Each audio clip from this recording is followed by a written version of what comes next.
The Ukrainians are moving to control some of the logistic supply routes. This is a real pickle for the Russians.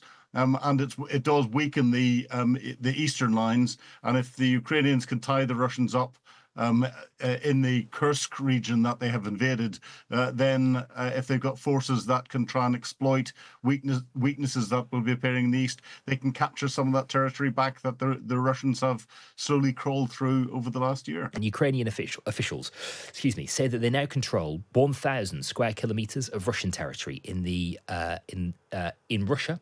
Of course, after pressing their biggest cross-border incursion in 2.5 years of the full-scale war. Ukraine's president, Volodymyr Zelensky, said that Russia had brought the war to others, and now it is coming back to Russia. Russian leader Vladimir Putin described the offensive as a major provocation. Well, let's speak to Colonel Philip Ingram, who is a former British military intelligence officer, a NATO planner, and also defence analyst. Philip, good evening.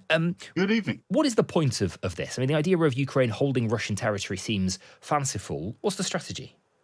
Well, we don't know what the ultimate strategy is, but Ukraine has done a number of things by invading Russia. They are the only non-nuclear nation ever to invade a nuclear nation. Russia hasn't been properly invaded since 1945. So there have been a couple of incursions by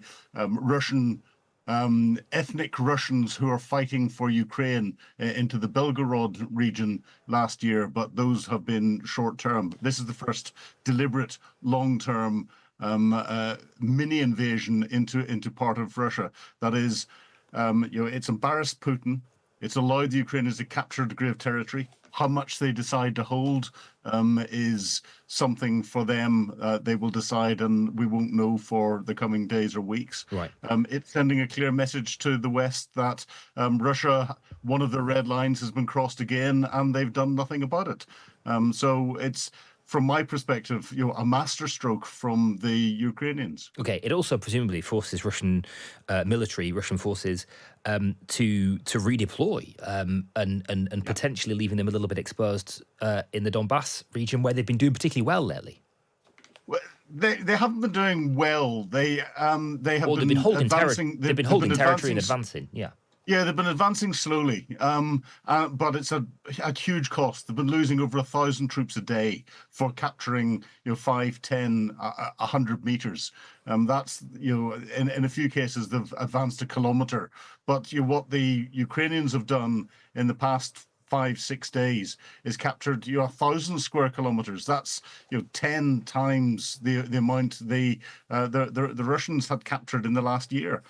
So what it's done is, you're right in saying it's forced the Russians to have to think about redeploying some of the reserve forces and some of the forces that they've been using in the east.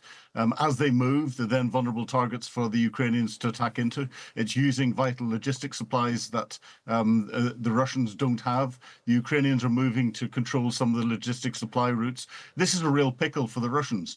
And it does weaken the eastern lines. And if the Ukrainians can tie the Russians up in the Kursk region that they have invaded, then if they've got forces that can try and exploit weaknesses that will be appearing in the east, they can capture some of that territory back that the Russians have slowly crawled through over the last year. Okay. It also, I suppose, brings us, Philip, to that difficult fine line between self-defense and an incursion into somebody else's territory, a story that we've poked and prodded from lots of different angles in the Middle East.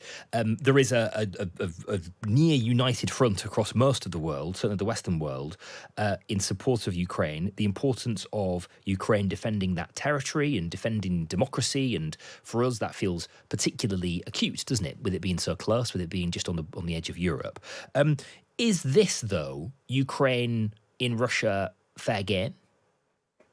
I think it is fair game. Russia has been using the fact that the West has been restricting the use of some of its weapon systems to attack into Russia, to put Russian troops right up against the front line in certain areas, but inside Russian territory, knowing that they were relatively safe.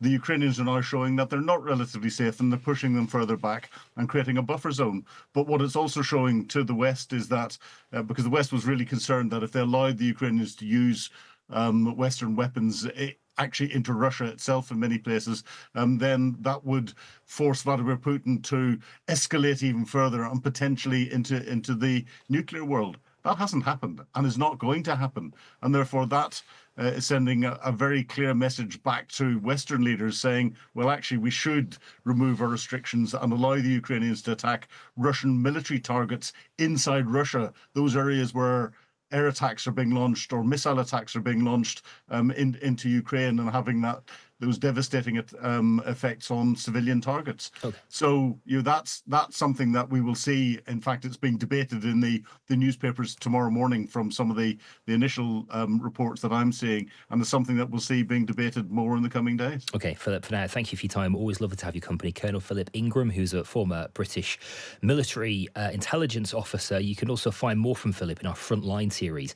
Just search for Frontline on YouTube or search for Times Radio. Go on our YouTube channel. We have a daily update from a military expert like that who takes us through the situation in the Middle East, or in this case in Eastern Europe. That story makes the front page of the Times